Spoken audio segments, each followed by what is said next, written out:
किस कोर्स में एडमिशन लिया? जेई की तैयारी करने के लिए। हाँ।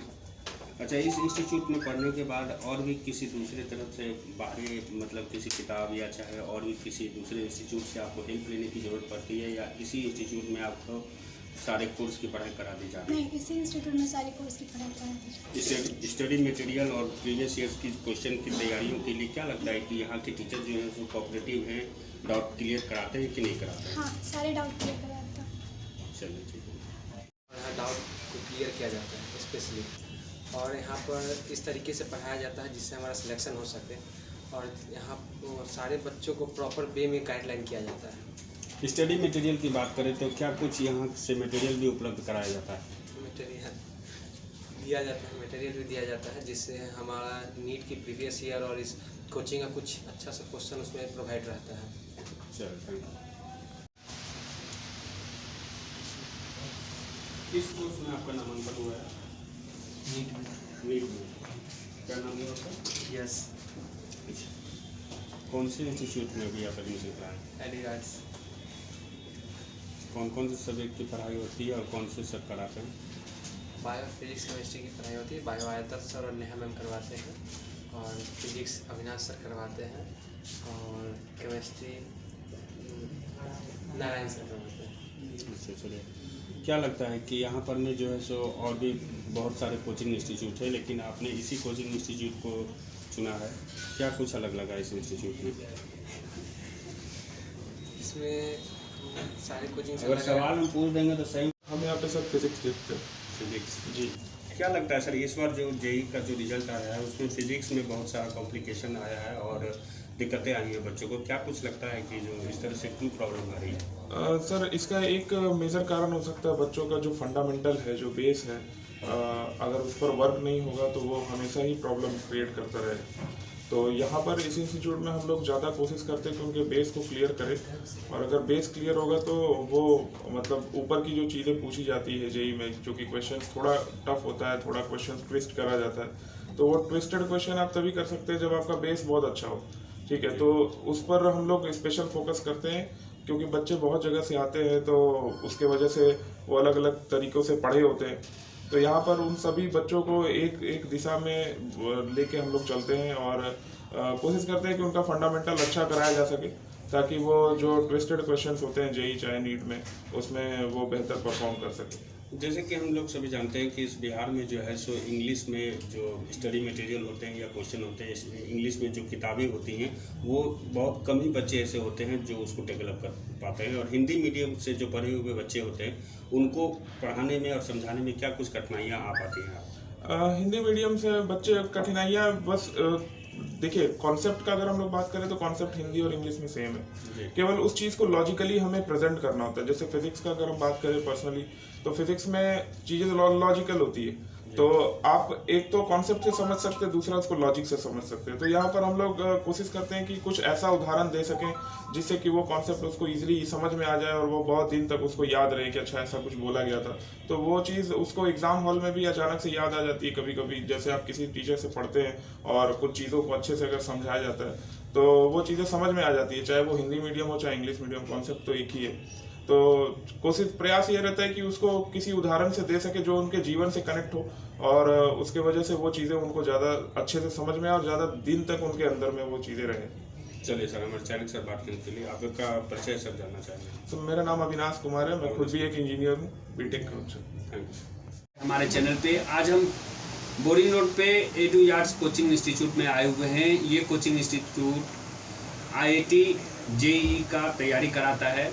यहाँ बिहार के भागों से, कई गांवों से, कई प्रांतों से जो है सो लोग इस इंस्टीट्यूट में आते हैं पढ़ाई करने के लिए, तैयारी करने के लिए। और खुशी की बात है कि इस बार जेई में हमारे कोचिंग इंस्टीट्यूट की तरफ से जो 12 बच्चों ने अपना फॉर्म भरा था, नामांकन किया था परीक्षा देने के लिए, वो सारे के सारे 12 बच्चों ने अपना एग्ज़ाम निकाला है, रैंक मिला है। लेकिन हम चाहेंगे कि आप अपना परिचय देते हुए कुछ अपने इस कोचिंग इंस्टीट्यूट के बारे में बताइए। जी बिल्कुल। मैं वंदना मिश्रा यहाँ की संस्थापक हूँ, मैनेजिंग डायरेक्टर एडुयार्ड्स। मैं यहाँ पे 2021 से इंस्टीट्यूट अपना चला रही हूँ, और मेरा यही प्रॉपर रहता है कि जैसे गाँव रूरल एरिया के जितने भी बच्चे हैं उन सबको मैं वहाँ से उठाती हूँ और उन्हीं बच्चों को पढ़ाने का फोकस मेरा रहता है कि उन बच्चों को शिक्षा दी जाए।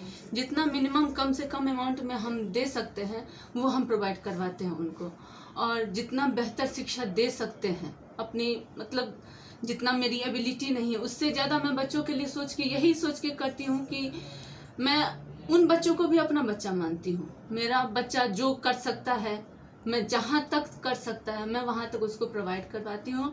और यही तक नहीं, जब तक वो मेरे संस्था में है तभी तक नहीं, मैं जो संस्था हमारे छोड़ चुके हैं, जो निकल गए, जो ड्रॉप आउट बच्चे हैं हमारे यहाँ, उनको भी सेटल कराना हमारा काम होता है। एक्चुअली ये सिर्फ बातें नहीं हैं, मैं ऐसा करती हूँ। मेरा पैरामेडिकल कॉलेज भी अभी डालने वाली हूँ मैं अपना अरवल ज़िला में। तो मेरा ये रहता है कि एडू यार्ड्स का जो भी बच्चा निकले, मतलब कि आप संक्षिप्त शब्दों में कहिए तो एडू यार्ड्स रोड पे भटकेगा नहीं। मेरा बच्चा अगर यहाँ से निकलता है तो वो कहीं ना कहीं सेटल होगा, उसको सेटल कराने की जिम्मेदारी हमारी होती है। क्लास में आते हैं और 12वीं पास करने के बाद तुरंत उनके दिमाग में और जहन में बस आईआईटी और जेईई और इंजीनियर बनने की, आईआईटी और जेईई की तैयारी करने में जो धनराशि लगती है, जो फीस लगती है, उससे बच करके कई बहुत सारे ऐसे गार्जियन होते हैं, जो बच्चे होते हैं, वो कहीं न कहीं थक कर रुक जाते हैं। इस पे हम जानना चाहेंगे कि जो आपने कहा कि जो हमारे यहाँ का जो फीस होता है वो नॉमिनल होता है, लेकिन फिर भी हम आपसे जानेंगे कि जो बच्चों का आईआईटी जेईई में नामांकन के लिए क्या कुछ फीस आपके द्वारा रखा गया है? हमारे यहाँ मिनिमम अभी जो 50,000 के अप्रॉक्स गया है। मैं मिनिमम बच्चों का 50,000 में 2 इयर्स का कोर्स करवाती हूँ। और 2 इयर्स ही नहीं, उसके बावजूद भी जो बच्चा हमारे यहाँ आईआईटी के बच्चे आते हैं या नीट के लिए जो बच्चे आते हैं, उनका जब तक मेंस और नीट का एग्ज़ाम नहीं होता है तब तक मैं उसी फी अमाउंट में उनको प्रिपरेशन करवाती हूँ। उसका कोई अदर चार्जेस नहीं है। मैं उस 2-3 मंथ का, मोस्टली जनवरी फरवरी में जेईई का मेंस का एग्ज़ाम हो जाता है और नीट का मोस्टली जाता है तो मई जाता है जी।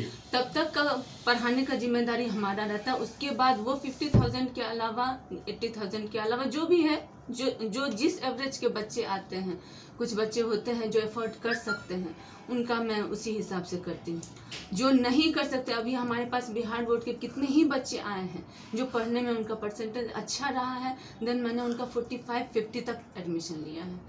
तो मतलब कहीं न कहीं मुद्दा कमाना नहीं है, मुद्दा शिक्षा देना है समाज में। मतलब कहीं न कहीं जो टैलेंटेड बच्चे हैं, अगर वो आपके पास आते हैं तो जरूर प्रेफर किया जाएगा।